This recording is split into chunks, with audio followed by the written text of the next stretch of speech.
Bismillahirrahmanirrahim. Assalamualaikum warahmatullahi wabarakatuh. Sahabat keluarga muslim, program 60 menit hadir lagi di hadapan Anda pada kesempatan kali ini. Dan tentunya setiap episode kami selalu menghadirkan narasumber dan kita belajar banyak hal dari narasumber yang akan saya bawa untuk Anda.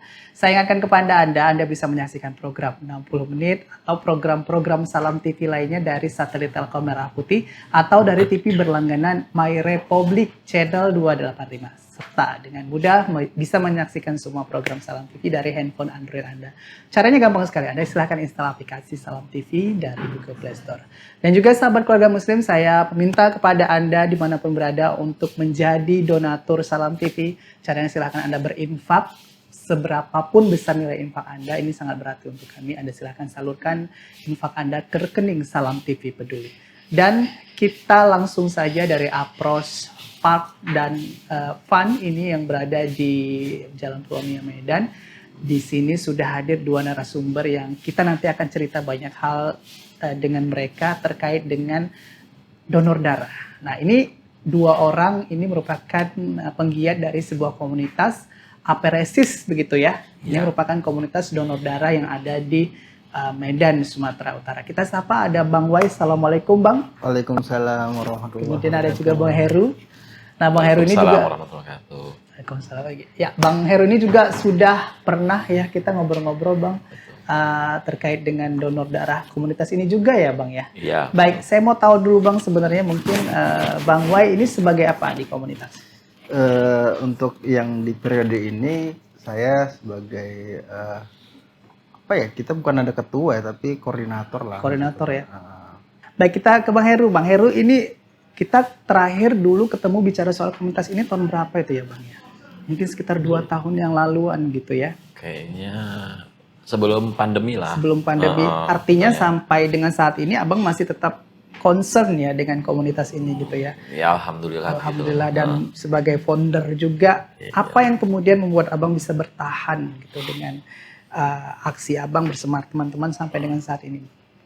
Ya salah satunya memang karena kita lihat kondisi di Sumatera Utara khususnya, Medan khususnya, itu memang selama ini paling susah adalah mencari para pendonor yang sifatnya sukarela gitu loh. Nah, jadi kebutuhan akan pendonor ini juga tinggi, apalagi ya kami banyak base camp di Rumah Sakit Adam Malik Medan sih. Di situ memang banyak para pasien yang membutuhkan darah dan kekurangan dari pendonor sukarela. Nah, itulah makanya kami tetap berusaha semaksimal kita, seoptimal kita untuk memenuhi kebutuhan itu. Oke, banyak Bang sebutkan tadi bahwa sampai dengan saat ini banyak ya orang Medan khususnya butuh dengan donor darah. Iya. Ada pengaruhnya nggak Bang dengan situasi kita pandemi COVID saat ini? Selama pandemi ini memang betul-betul sulitan sekali mencari pendonor. Karena kondisinya pun satu di Rumah Sakit Adam Malik termasuk rumah sakit penanganan COVID ya pusat ya, itu juga menjadi kendala dan kita juga melihat berhati-hati pada para pendonor kita sendiri gitu, jangan sampai mereka berniat baik terakhir terimbas ke COVID-nya itu juga yang menjadi kendala gitu. Oke. Jadi sebenarnya banyak kendala saat ini ya, tapi tetap fight terus untuk bisa memperjuangkan, bisa dikatakan pejuang kesehatan begitu ya Bang ya. Amin. Bang Wahyu, kira-kira apa yang membuat menarik Bang Abang untuk bisa bergabung dengan komunitas ini, sementara nih komunitas ini sendiri saat ini tuh sulit untuk berjalan? Kalau saya sudah bergabung dari 2015 ya Bang. 2013 didirikan, 2015 saya bergabung. Itu awalnya memang kepikiran mau sedekah dari apa sih, dari kita yang bisa kita sedekahin, tapi kita nggak punya uang nih.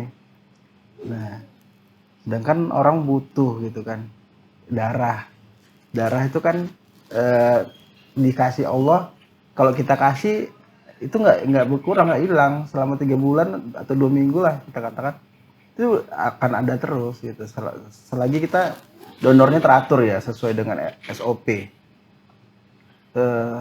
Selain itu kita sehat dan kita dapat pahala gitu kan.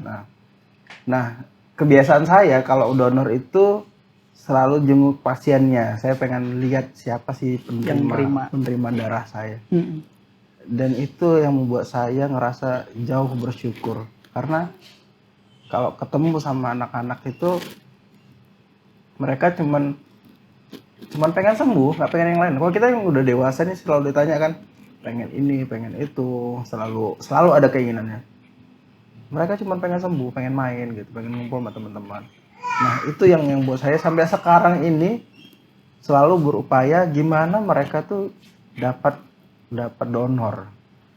Bukan hanya anak-anak, ada juga orang tua yang ya kita anggap kalau mereka tuh adalah orang tua kita tuh gimana gitu kan, kesulitan dong, kasihan kan mereka.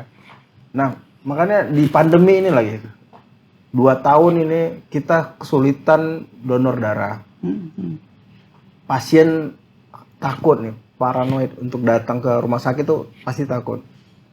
Gimana kita membuat mereka untuk mau lagi donor ke rumah sakit?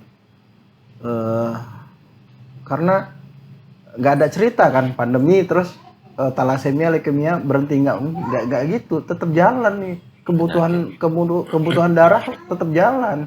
Bahkan yang tadinya satu minggu misalnya kebutuhannya 20 kantong bisa lebih jadi 30 kantong gitu kan. Makanya saya di sini juga berharap kepada seluruh orang yang melihat ya di wilayah Medan, Sumatera Utara, cobalah berani untuk donor darah, karena ini adalah hal yang baik, bukan hanya untuk orang lain, tapi juga baik untuk kita juga. Donor darah ini nyelamatin, paling tidak buat mereka jadi lebih baik. Itu sih yang saya harapkan. Makanya program-program yang saya coba buat ke depannya ini, apalagi kita sudah nggak satu rumah sakit lagi kan. Sekarang kita sudah ada di dulu masih di Adam Malik, sekarang udah di Murti Teguh, di Peringadi, di Siloam. Jadi beberapa rumah sakit ini kan pasiennya juga beda-beda. Nggak cuma satu rumah sakit, dan satu rumah sakit nggak cuma satu pasien.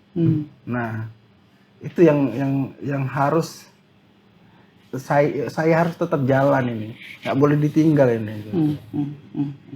Oke, Bang Heru tadi disebutkan 2013 ya, Bang punya inisiatif untuk membentuk komunitas ini. Sebenarnya apa sih urgensinya komunitas seperti ini? Mengingat sebenarnya untuk urusan darah itu kan sebenarnya urusan rumah sakit. Betul. Cuma istilahnya kalau rumah sakit ini kan sebagai apa ya, alat ya gitu loh. Nah, sedangkan pendonor sendiri ini yang istilahnya untuk memenuhi kebutuhan itu kan rumah sakit tidak bisa menyiapkan.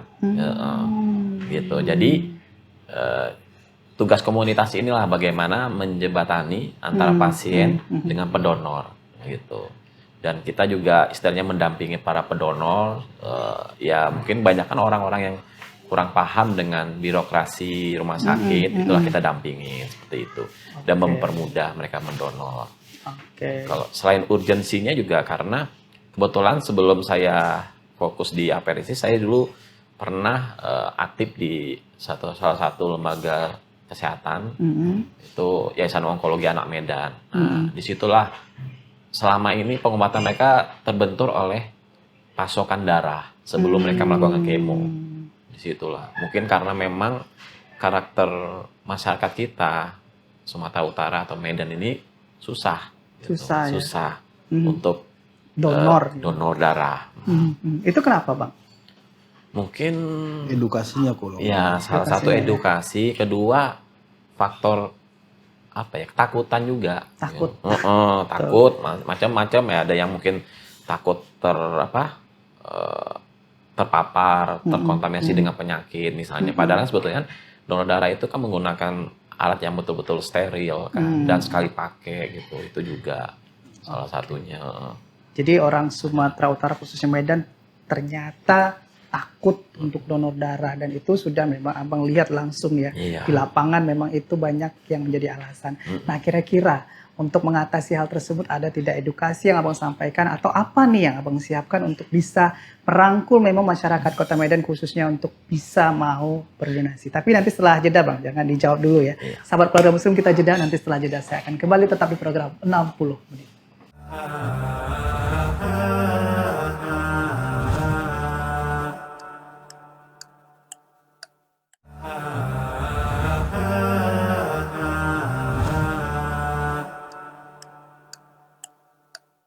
Ya, sahabat Keluarga Muslim, kita kembali lagi di program 60 menit. Ya, kali ini masih bersama dengan komunitas Apresis ya yang concern di masalah aksi donor darah, dan tema kita kali ini bagaimana mengedukasi masyarakat agar mau donor darah.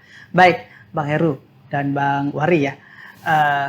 Tadi sudah disebutkan faktanya, ternyata ada orang Medan khususnya itu takut untuk melakukan aksi donor darah karena beberapa alasan. Sementara sebenarnya aksi donor darah ini sendiri bermanfaat sekali untuk diri sendiri dan untuk orang lain pastinya. Kira-kira ini apa yang dilakukan untuk bisa merangkul masyarakat khususnya dengan situasi yang saat ini sangat sulit dan orang mungkin banyak butuh darah gitu. Mungkin Bang Heru dulu. Memang kendala yang paling berat karena mungkin karakter masyarakat kita yang masih fobia dengan donor darah. Itu yang menjadi tantangan. Kalau masalah edukasi juga kita dulu sebelum pandemi kita sering mengadakan sosialisasi. Yang kita buka hati mereka itu melalui misalnya dengan masalah penyakit, kanker pada anak. Kita buka wawasan mereka, sebetulnya anak kanker ini kan generasi penerus, kalau kita tidak bantu dengan pengobatan mereka dalam hal donor darah, apa jadinya nasib mereka lah, istilahnya seperti itu. Terus kita buka dari ya kegiatan-kegiatan kita juga, pendampingan, ada pekan gizi yang kita kadang share-nya di media sosial ya. Cuma memang belakangan ini semenjak pandemi agak vakum ya warnya gitu. Ya karena memang hampir semua kegiatan lah ya, Pak, ya, seperti itu gitu. Kalau dari Wari?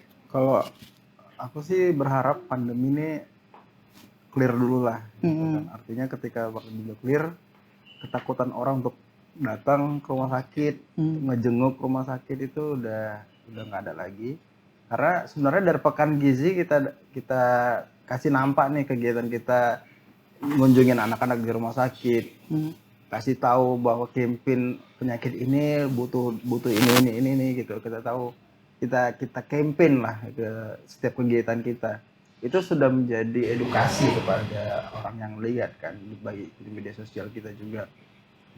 Itu sebenarnya harapannya. Jadi ketika harapan saya sebenarnya pandemi ini segera berakhir lah. Segera berakhir.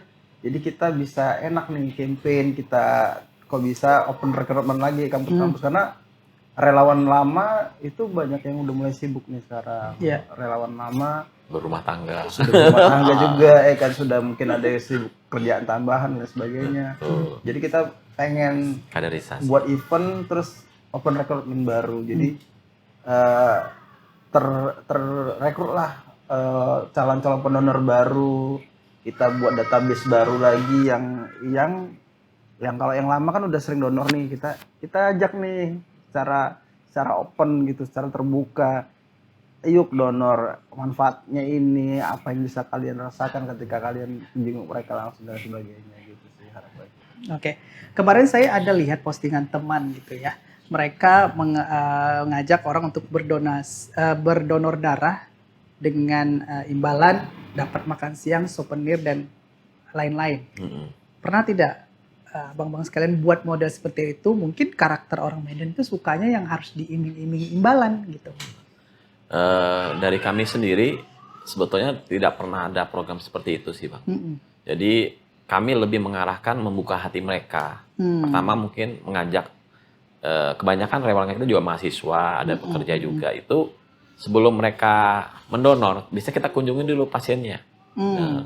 Dan di situ banyak sekali yang bisa terbuka hatinya. Dari hanya satu, terakhir mereka mengajak gitu. Nah, memang kendala sekarang ini karena memang susah sekali untuk mengunjungi rumah sakit ya kan, karena keterbatasan masa pandemi itu. Jadi program seperti itu agak berhenti.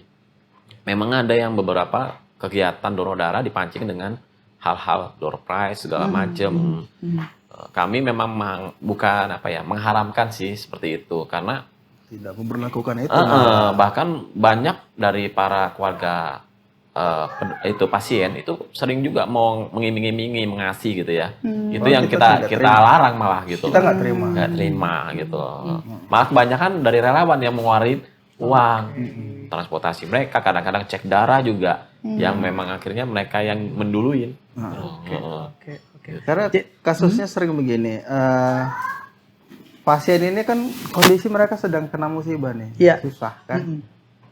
Setiap minggu bahkan mereka harus kocek uang untuk pengobatan.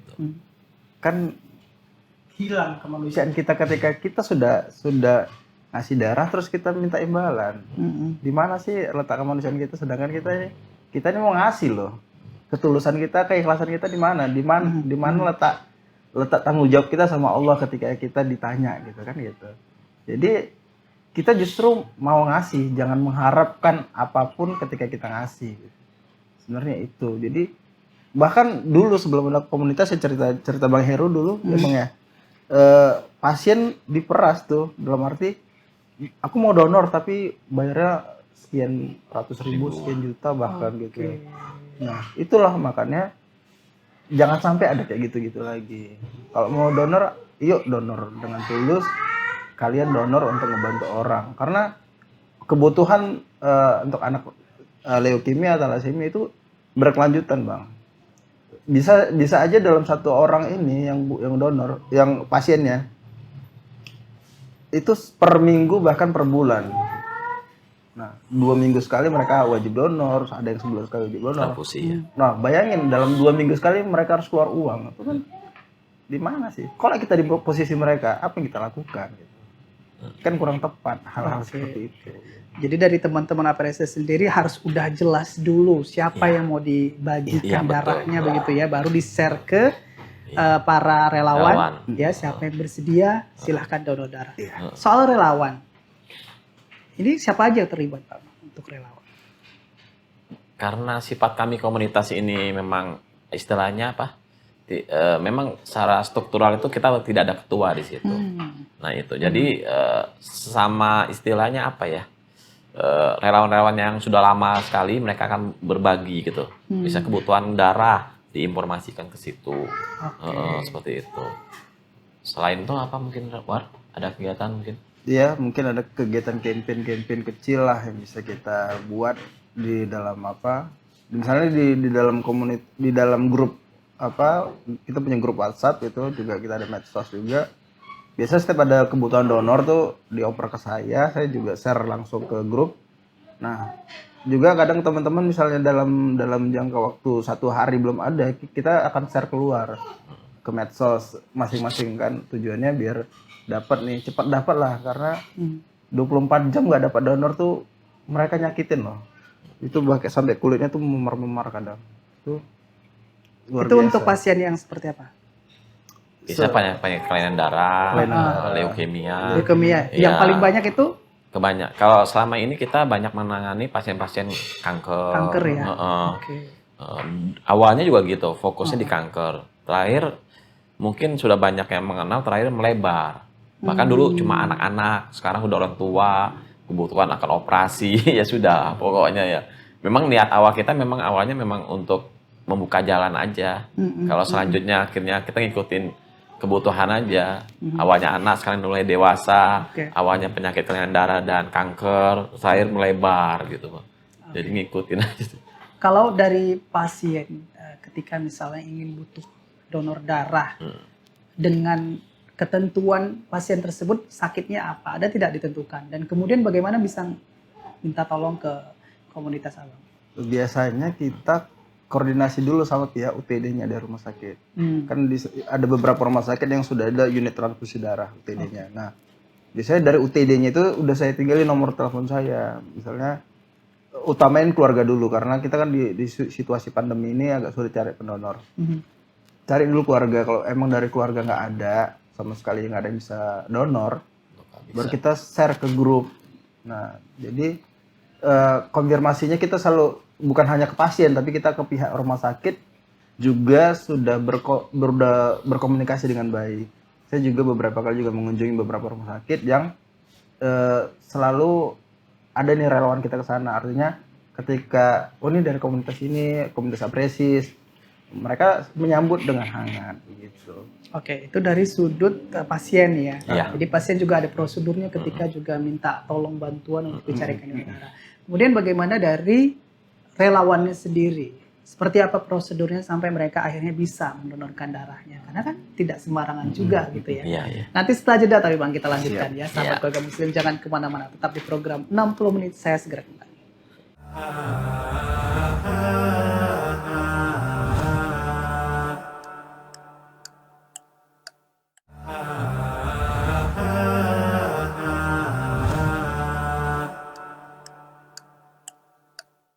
Ya, kita lanjutkan perbincangan kita di program 60 menit. Ini menarik sahabat keluarga muslimnya. Ini mungkin hal yang sederhana ketika orang mau mendonorkan darahnya.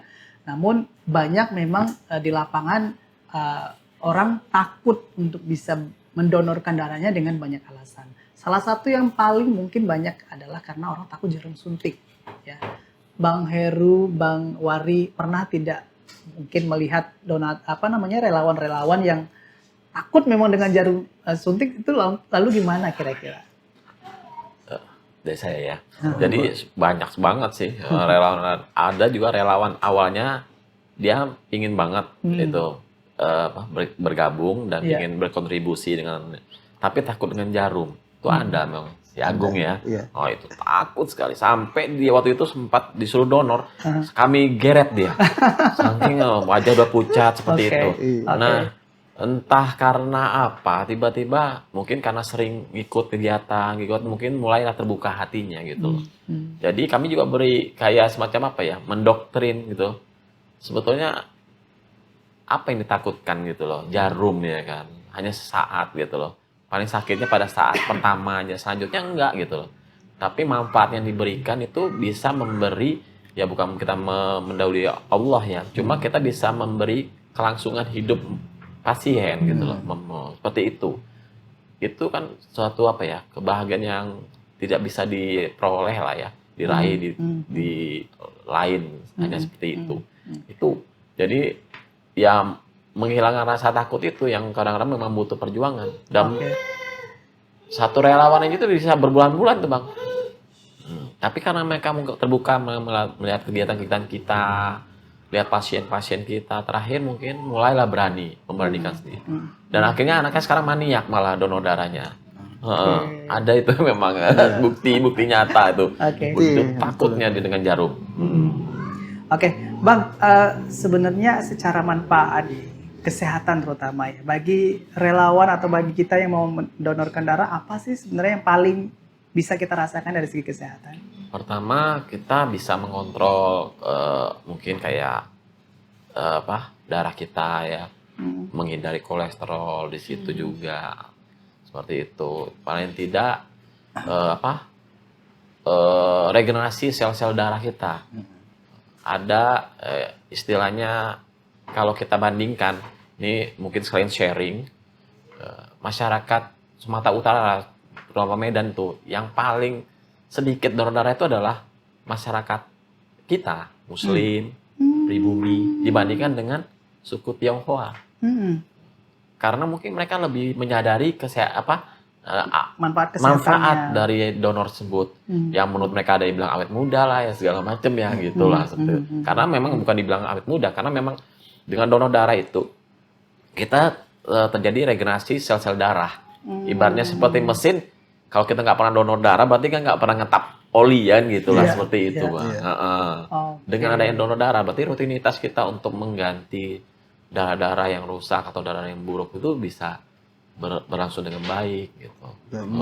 Menghindari penggumpalan darah. Jadi kan kalau nggak keluar darahnya kan yang kental itu kan gumpal dia. Jadi penyakit ya. Apalagi makanan yang luar biasa, enak ya, berlemak-lemak ya, itu tidak pernah juga diganti. Wah itu. Baik, soal pertanyaan tadi saya yang menggantung ya. Bagaimana sebenarnya prosedur seorang relawan ya untuk mau bisa mendonorkan darahnya, karena prosesnya itu kan juga nggak sesimpel yang kita bayangkan. Iya. Kita langsung nyumbang darah, kita nggak sampai di situ aja gitu kan. Tapi ada tahapan-tahapannya, itu gimana Bang?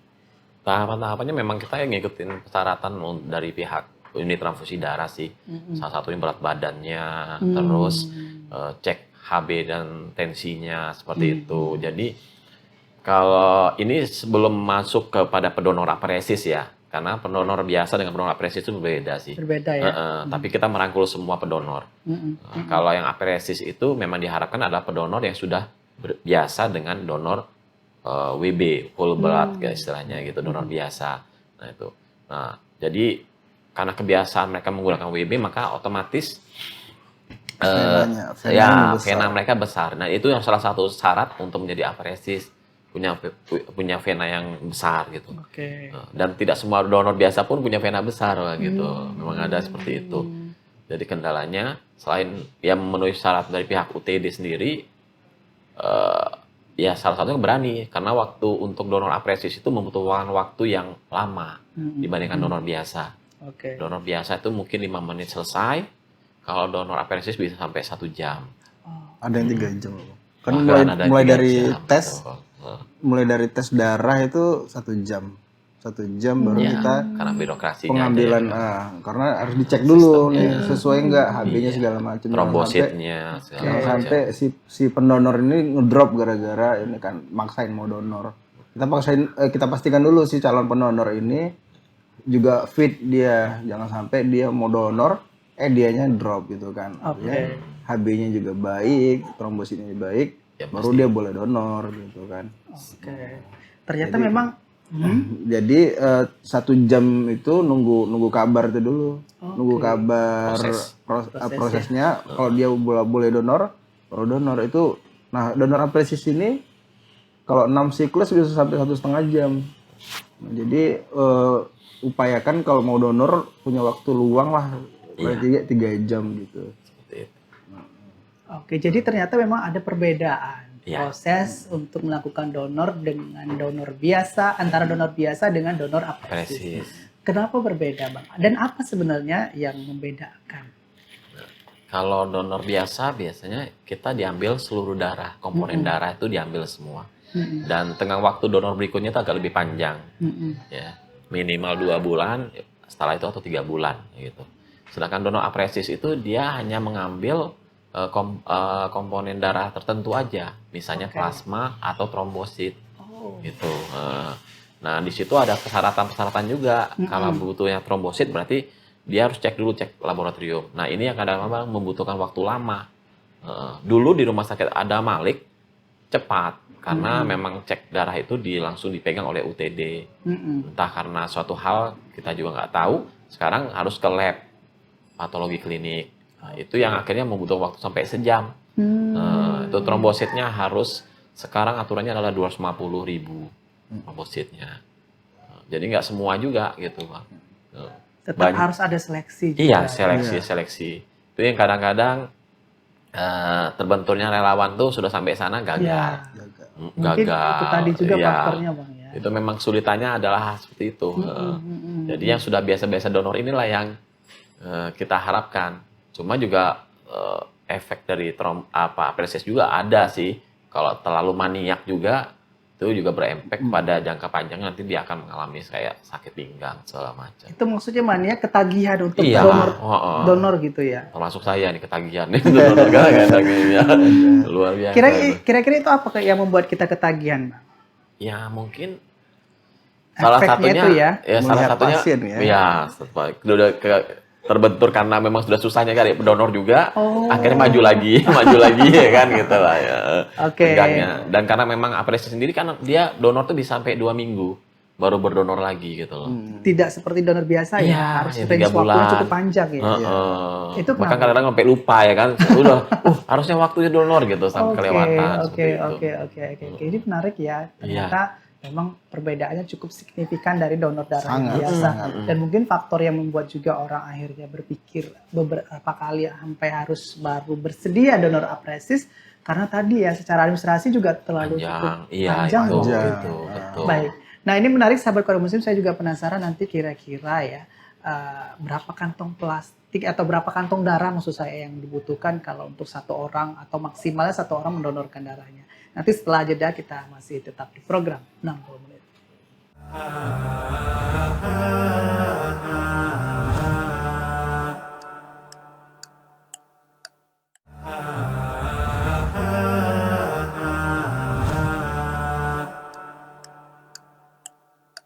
Ya, sahabat keluarga muslim, sampailah kita di segmen terakhir program 60 menit di kesempatan kali ini. Namun masih ada beberapa hal yang mau saya tanyakan kepada dua narasumber kita. Pak Heru, tadi kan saya gantung ya pertanyaannya terkait dengan berapa sih maksimal satu donatur atau relawan yang mau donorkan darahnya untuk Apresis khususnya. Untuk kebutuhan Apresis itu biasanya satu kantong antara 250 ya. Miligram. Mililiter ya. Mililiter. CC ya, CC. Oke. Nah, mungkin saya juga itu ingin sekali mendonorkan ya? Ya, Mungkin kebutuhan prosesnya panjang. Oke, panjang ya. Selain itu, kenapa banyak kami arahkan pendonor biasa ke Apresis? Ada kelebihannya. Jadi kalau pendonor biasa itu setelah dapat kantong 350 atau lebih, itu hanya bisa misalnya kebutuhan trombosit. Itu hanya dapat 50 cc satu kantong. Oh ya, itu jadi kayak disaring lagi gitu ya. Iya, diproses seperti ya. itu. Jadi Apresis itu sebenarnya nama mesinnya. Nama mesinnya. Mesinnya mesin Apresis. Jadi kalau kita donor nih di cucu Diambil kita darahnya masuk ke mesin. ke mesin, nanti mesin yang memisahkan. Mesin Iya, itu misalkan. memisahkan. Jadi Dan yang mengembalikan. darah yang nggak diperlukan di Kebutuhan. kebutuhannya kan kebetulan trombosit. Trombosit. Atau, yang darah yang nggak dipakai itu Dibuang. balik ke kita. Dibalikan lagi. Darah Jadi disuntik merahnya. balikan lagi. Iya. Jadi ada selangnya ada dua, selang keluar sama selang masuk. Jadi yang diambil cuma trombosit. Jadi, makanya prosesnya sampai 1,5 jam. Nah, Gitu. jadi saya menambah kenapa kelebihannya Apresis ini dibutuhkan di rumah sakit karena pada golongan-golongan darah tertentu seperti golongan darah yang paling langka, AB segala macam. Ya, kalau misalnya kita mendapatkan trombosit dari donor biasa, misalnya kebutuhan pasien itu untuk mau kemo dia adalah misalnya 300 mili, berarti kan kita harus menyiapkan kurang lebih 6 orang 6 AB. Padahal darah AB adalah susah banget. Nah, dengan Apresis inilah terganti dengan 1 orang. Gitu, Pak. Jadi kan satu kantong darah biasa diambil cuma 50 cc trombosit. Tapi dengan Apresis itu bisa sampai 300 sesuai dengan permintaan dari dokter, dia butuhnya 300, cukup dengan satu pendonor gitu loh. Jadi kita terbantu dengan darah-darah yang langka-langka ini gitu loh. Karena mencari donor biasa aja darah langka AB, B itu payah sekali. Terakhir terkendala kepada pasiennya tidak bisa melanjutkan pengobatan ya kan karena kendala seperti itu. Nah, dengan adanya Apresis ini alhamdulillah cukup dengan satu pendonor bisa memenuhi kebutuhan 6 orang pendonor biasa gitu loh. Itu kelebihannya. Oke, jadi saya semakin salut ya sebenarnya ya dengan para relawan dari komunitas donor darah Apresis. Bang, dari 2013 sampai dengan saat ini, apa yang sudah menurut Abang sekalian lakukan yang menurut Abang ini satu pencapaian luar biasa bisa bantu orang gitu? Apa dari ya? Bang Mungkin dari Bang Maria atau dari Bang Maria. Karena dia yang sebagai itu kan apa? Kalau capaian sih nggak ada. Kalau kita berharap bahwa pasien itu sembuh itu udah capaian. Pernah ada satu pasien yang mungkin situasinya sangat kritis, dengan adanya bantuan dari relawan terbantu gitu akhirnya bisa sembuh. Ada beberapa pasien yang selesai. Banyak ya. Ada yang remisi istilahnya Bang ya. Iya, sembuh ada banyak. Ada beberapa pasien yang alhamdulillah sembuh. Itu menjadi capaian dari kita lah. Kita ada kepuasan batin juga. Kita punya rasa senang yang luar biasa, bersyukur ya Allah alhamdulillah mereka bisa sembuh, bisa berkurang beban hidupnya gitu kan. Nah, itu menjadi pasien apa yang banyak bisa sembuh itu dia penyakit apa? Macam-macam kayak kanker lah, terutama kanker juga ya. Ada yang sembuh ya. Nah, kalau sekarang lebih ke arah kayak bedah mungkin seperti itu, penyembuhan pada pasca bedah kan butuh pembekuan kan, trombosit itu juga untuk pembekuan. Belakangan pengidap apa COVID juga diminta untuk ini Ya, apresiasi plasma juga. Oh, iya? Ada. Aha. terutama dia butuh pendonor-pendonor yang sudah pernah dulu mantan COVID ya. Nah, gitu. Oke. Yang setelah sebulan atau 2 minggu bebas dari COVID, itu dibutuhkan. Iya. Oke. Jadi darah-darah mereka itu bisa membantu juga untuk bagi pasien-pasien COVID ya yang baru kena gitu. Nah, selain dengan vaksin segala macam gitu. Itu kan dari segi kepuasan ya, karena mungkin ada yang terbantu bisa sembuh gitu ya. Ya memang semua kembali kepuasan Allah begitu ya. Nah kalau kita bicara kemudian ada yang akhirnya mungkin bisa dikatakan ya memang terlepas dari takdir, memang harus misalnya meninggal ataupun apa, pernah tidak ada merasa Saya pernah. sedih, kecewa atau gimana tidak bisa membantu mereka gitu? Saya tuh ini pengalaman pribadi. Pas dari rumah tuh Marelan, waktu dulu masih di dengan Marelan. Bang mau donor. Ada butuh donor O nih, saya ada golongan darah O. Oke, aku bentar udah ngantar paket kerjaan dulu. Nah, mau sampai di sini depan Masjid Raya, ditelepon, Bang nggak jadi donor. Pasiennya meninggal. Pasien. Apa ya? Kayak kita gagal gitu. Padahal kita, aduh udah nyampe nih, Udah merasa bersalah ya. Udah merasa mungkin. bersalah Karena kita. menunda mungkin ya. Padahal bukan siapa-siapa kita loh. Iya. Tapi kita udah merasa ya gagal gitu. Sudah itu udah gak asik. Iya, kita paham ya maksudnya karena memang tujuan kita juga untuk bisa bergabung di komunitas semacam ini kan kita ingin membantu orang ya, walaupun ya memang kita kembalikan lagi nih semua kekuasaan Allah gitu ya. Tapi rasanya mungkin ada rasa bersalah. Kita kurang cepet. Mungkin pengalaman. Kalau nanti aja ngantar paketnya gitu. Iya, Kita donor aja dulu gitu. Udah gitu tadi. Kalau Bang Heru pernah punya pengalaman? Kalau saya memang karena sudah dari 2008 dulu berkecimpung di Yayasan Kanker Anak ya. Jadi mungkin awal-awal juga seperti Wari ya merasa bersalah. Cuma karena ya kembali lagi paling edukasi. Kalau masalah kesedihan itu pasti ada sih. Terutama kayak relawan-relawan baru yang dulu sering mereka donor untuk pasien A misalnya. Itu pasien si Fulan ini mungkin berapa kali donor tiba-tiba terakhir dengar kabar meninggal exit. Nah, itulah mungkin. Nah, ini peran kami juga mungkin karena saya dibilang termasuk senior di komunitas ini, paling cuma menyemangati sih. Biasa seperti itu. Karena memang dari dulu waktu kami ngurus kanker aja dalam 1 bulan misalnya ada pasien anak kanker 30, itu kebanyakan juga gitu. Kadang-kadang ada titik jenuhnya, titik terendah itu kami kayak frustasi kan. Ngapain kita ngurusin kalau ujung-ujungnya meninggal. Nah, kembali lagi gitu loh. Jadi gimana menyemangati mereka, jangan putus semangat. Kalau nggak ada kita, mereka lebih cepat lagi gitu kan, gitu istilahnya. Kebutuhan mereka nggak terpenuhi, pengobatan mereka gagal.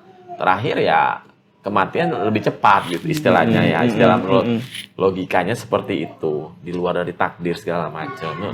Oke, ini perbincangan kita menarik ya, Bang dan sahabat keluarga muslim. Namun karena kita durasi juga, ya kita sudah di penghujung. Mungkin saya ingin bertanya kepada Abang, kira-kira bisa disampaikan ke sahabat keluarga muslim bagaimana? Mungkin warga Medan dan sekitarnya, Sumatera Utara atau dimanapun berada, ingin mungkin bergabung menjadi relawan. Seperti apa, Bang? Wari. Oke, kalau berani aja lah, berani donor. Hilangkan rasa takut sama fobia. Nah, karena kan untuk kalau memang belum bisa apresis, paling tidak WB.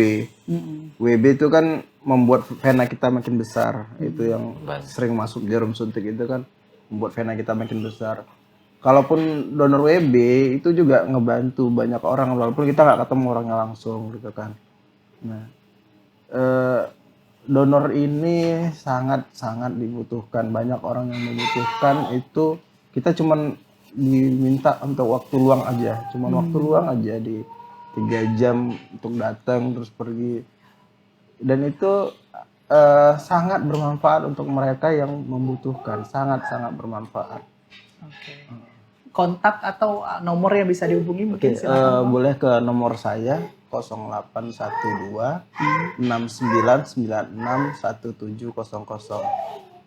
kalau mau bergabung kami sangat senang sekali. Oke, ada Instagram, sosial media yang lain. Kita Instagramnya ada Apresis Medan. Di Facebook ya misalnya. Apresis Apresis Medan. Di Facebook, ya. Facebooknya juga Facebook juga ada ya? Facebook juga ada ya Apresis. Boleh saya nambahin sedikit. Boleh, silakan Bang. Jadi harapannya mungkin kita lebih mengarah kepada para generasi muda ya. Tidak perlu untuk beribadah itu dengan harta segala macam. Kalau memang kita tidak punya, kenapa nggak sedekahkan dengan apa yang ada di dalam tubuh kita? Yaitu misalnya darah. Darah itu Allah berikan gratis. Ya kan? Tapi dia bisa juga memberikan pengaruh yang luar biasa kepada orang yang membutuhkannya. Harapannya bersedekahlah dengan darah tersebut. Karena memang dari hadis juga senyum juga sedekah ya kan. Kalau memang nggak punya, karena darah juga bisa bersedekah. Itulah mungkin membuka hati mereka. Baik, terima kasih sekali Bang Heru, Bang Owari ya atas waktunya ya, pengalamannya juga untuk kita semua, mudah-mudahan menginspirasi kita semua sahabat keluarga muslim di rumah juga yang takut mungkin donor darah ya. Mulai coba untuk tantang dirinya supaya berani. Harus berani. Harus berani. Gitu ya. Baik sahabat keluarga muslim, terima kasih sudah menyaksikan program 60 menit kali ini. Mudah-mudahan bermanfaat untuk kita semua dan mudah-mudahan sahabat keluarga muslim di rumah bisa mengambil banyak hal positif dari apa yang tadi kita dengar sama-sama dan tentunya menjadikan pribadi kita lebih baik lagi dari waktu ke waktu. Dan saya mewakili seluruhku serta kerabat kerja yang bertugas pamit undur diri dari hadapan Anda. Billahi taufiq wal hidayah. Assalamualaikum warahmatullahi wabarakatuh. Waalaikumsalam warahmatullahi wabarakatuh.